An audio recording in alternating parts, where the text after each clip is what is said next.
Education Mithila का ये कार्यक्रम, जिसका कि यही कोट लाइन है कि अगर हर घर शिक्षित होगा तो वो सही मायने में सुरक्षित होगा।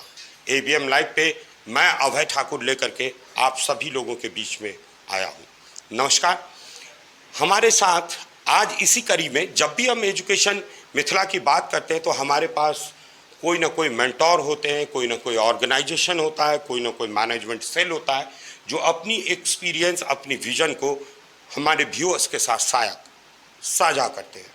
इसी क्रम में आज एवीएम लाइव की टीम राजनगर के सहसपुर से रिपोर्ट कर रही है। हमारे साथ Ram Gulam institute of higher education research and technology, साथ साथ राम गुलाम फाउंडेशन। जैसे कि आपको पता है कि आज की डेट में जो भी लोग इस फील्ड में काम कर रहे हैं, ख़ास तौर पे इस एरिया में, उनके पीछे एक फाउंडेशन जरूर होती है जिसके तहत ये पूरा काम है।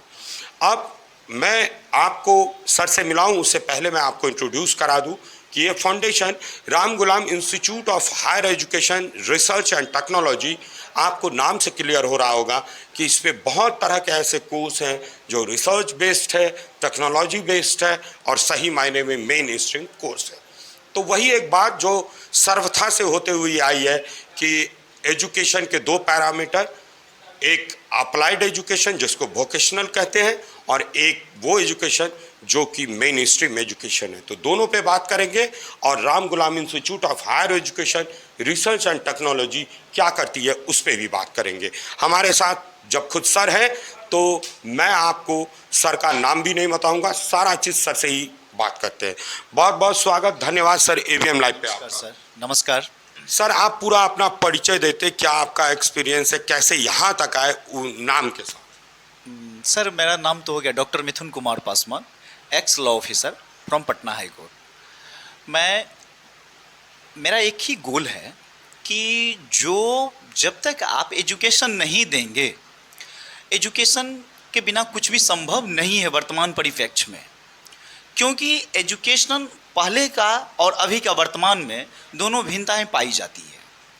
और मेरा मोटो हमेशा रहा कि आप वोकेशनल शिक्षा अगर देते हैं तो बेरोजगारी कम होगी। माननीय प्रधानमंत्री नरेंद्र मोदी जी का भी कहना उनका यही है कि हमारे जो इंडिया है, जो पहले जो शिक्षा थी उसके परिप्रेक्ष्य में अभी मेक इन इंडिया चल रही है, स्किल इंडिया चल रही है।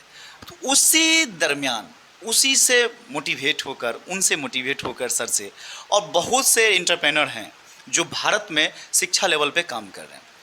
और उसी स्तर से हम छोटे से प्रयास में अपने मधुबनी ज़िला में राजनगर के अंतर्गत जो ये हम काम कर रहे हैं, तो हमारा मोटो एक ही है कि पढ़ो वोकेशनल और बनो प्रोफेशनल। सिंपल डिग्री लेकर किसी भी गवर्नमेंट का, चाहे कांग्रेस हो, बीजेपी हो, हम पार्टी का नाम नहीं लेना चाहेंगे शिक्षण संस्थान में, मगर मेरा कहना है कि 100% गवर्नमेंट जॉब नहीं हो सकती है संभव हर किसी के लिए, मगर हम वोकेशनल शिक्षा देकर 100% एम्प्लॉयमेंट क्रिएट कर सकते हैं। अब देखिए कितना बड़ा विजन और कितनी बड़ी बात। मैं हर हमेशा एक्साइटेड होता हूं जब इस उम्र के लोग के साथ रिपोर्ट करता हूं और वो master channel of the captain होते हैं पूरी टीम का। क्या है इसके पीछे एक बड़ी बात है, इनका विजन बहुत क्लियर होगा और ये एक लंबे गोल के लिए काम करेंगे। क्यों? क्योंकि इनके पास समय है। अब देखिए मैं बारी बारी सारी चीज़ों पे बात करूंगा। राम गुलाम फाउंडेशन जो है सर, वो क्या करती है और कैसे राम गुलाम फाउंडेशन एक higher education cum research and technology based संस्थान। अभी तक हमारे पास जो है अपना एक पहला जो सेंटर है एनएसडीसी का, national skill development corporation, government of India का, जो ये 18 कोर्सेज पे, मेडिकल कोर्सेज पे वर्क कर रही है।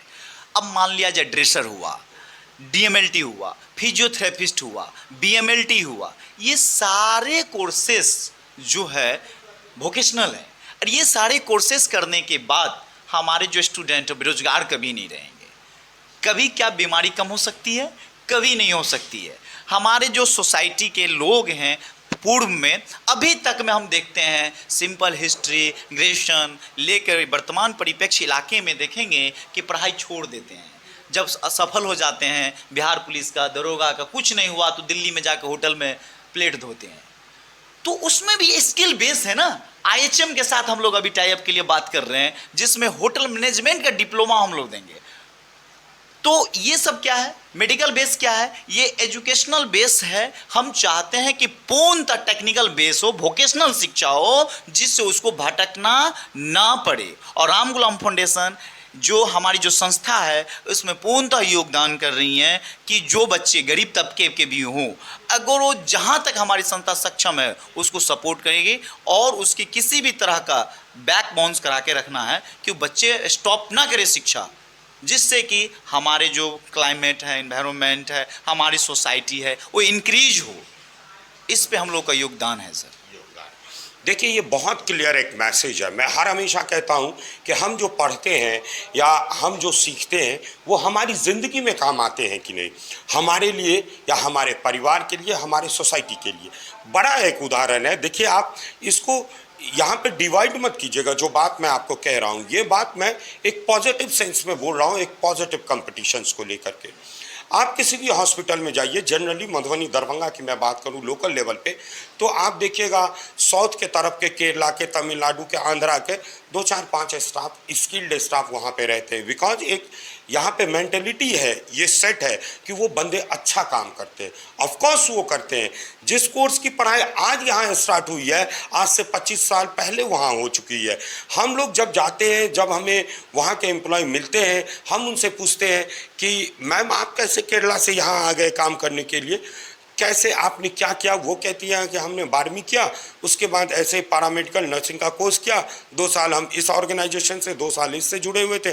आज की डेट में वो पैन इंडिया अपनी सर्विस प्रोवाइड करती है। आप सोचिए कि हमारे जैसे इतने इंटीरियर जगह पे अगर कोई साउथ से आकर के काम कर रहा है, हमारा क्या दायित्व बनता है? हम इतना मैन पावर यहाँ पर है, सब कुछ, क्या वही चीज़ हम नहीं सीख सकते यहाँ पर? आज इसीलिए इस तरीके के जो इंस्टीट्यूट है उनकी रिक्वायरमेंट है यहाँ पे। क्या आपके लिए वो चार्जशीट नहीं हो सकता है? आप पहले अपना तो वो चार्जशीट बचाइए, उसके बाद उनका भी चार्जशीट आप कर सकते हैं। बट वो सोच होनी चाहिए हमारे पास। इसीलिए मैं बार बार कहता हूँ कि एक अप्लाइड एजुकेशन, एक वोकेशनल कोर्स हर हमेशा स्किल्ड बनाता है इंसान को। उसके बाद आप पढ़िए, आपको जहाँ पढ़ना है, जैसे पढ़ना है। सर, अगर इसी पे बात किया जाए, जैसे संस्थान के बारे में बात होती है कि राम गुलाम फाउंडेशन हुआ और रिसर्च इंस्टीट्यूट, अब इसको थोड़ा डिवाइड करके हम लोग बात करें कि राम गुलाम फाउंडेशन क्या करती है और जो हमारा रिसर्च इंस्टीट्यूट है वो क्या? हमारा जो फर्स्ट ऑफ ऑल जो है राम गुलाम फाउंडेशन, वो सेक्शन 8 रजिस्ट्रेशन कंपनी है, रजिस्टर्ड कंपनी है, और उसी का पार्ट और unit of Ram Gulam institute of higher education research and technology है।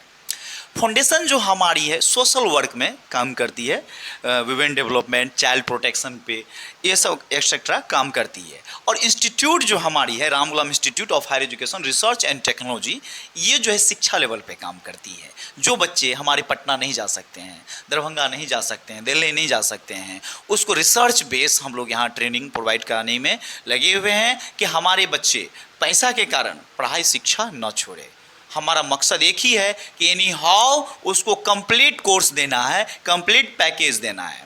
हम लोग अभी जस्ट जो हम लोग जो है सर्वेयर का भी ट्रेनिंग करवा रहे हैं, और मामूली सा फीस पे टेक्निकल हैंड करवा रहे हैं। सर्वेयर का सिर्फ अंचल में ही नहीं डिमांड होती है, आपको रेलवे में, मेट्रो में, पथ निर्माण विभाग में, हर जगह जो है सर्वेयर की होती है। और मैं अभी टाइप जो है लावा कंपनी के साथ मैंने भी टाइप किया हूँ कुछ दिन पहले, और हमने बच्चों को प्लेसमेंट देना, 100% प्लेसमेंट देने की रिक्वायर मैं कर रहा हूँ। प्लेसमेंट देने की वादा करता हूँ कि हम अपने बच्चों को साथ नहीं छोड़ेंगे जब तक वो प्लेसमेंट ना हो जाए। अब देखिए, जब कोर्सेज के बारे में बात करते हैं तो हमारे हाथ में पर्ची है, NTT, ECE, amine, yoga, computer trainer, PG, DCA, BBA, BCA, MBA, PhD, ANM, JNM, BA, MA, MCOM, MSc, D pharma, B pharma, LLB, BLB, PhD, DMLT, BMLT, diploma in dresser, बहुत सारे कोर्सेज हैं। पूरा ये पर्ची है कि ये कोर्स यहाँ पे हो रहा है लोकल स्तर पे। सर, जब मैं इस पर्ची में गया तो नीचे मैंने देखा NTT एंड ECCE कोर्स में नामांकन फ्री। इसका मतलब क्या है? सर देखिए, NTT जो 2020 में गवर्नमेंट ऑफ इंडिया जो नई शिक्षा नीति लाई, उनसे पहले इस कोर्स का नाम एनटीटी था और 2020 के बाद इसी कोर्स का नाम रूपांतरित करके ईसीसी कर दिया गया, अर्ली चाइल्ड केयर एजुकेशन। अब इस कोर्स में हमारे यहाँ 100 सीट है। इस 100 सीट में हम लोग ना नामांकन फीस लेते हैं, न एडमिशन फीस लेते हैं, न रजिस्ट्रेशन फीस लेते हैं। इसमें हम लोग sponsored by CSR funding, Ram Gulam foundation के तहत 100 बच्चों को निःशुल्क शिक्षा हम लोग एनटीटी ईसीसी करा रहे हैं सर। आप देखिए 100 बच्चे एनटीटी ECCE कोर्स नामांकन फ्री और क्या बोले कि निःशुल्क करा रहे हैं 100 बच्चे। तो एक चीज़ आप अभी मैप कर लीजिए कि अगर आपको इस 2 कोर्स में कहीं एडमिशन कराना है तो एक बार आप Ram Gulam institute of higher education research and technology ज़रूर पता कीजिए, इसलिए क्योंकि यहाँ आपको ये सारी चीज़ें फ्री ऑफ कॉस्ट होगी।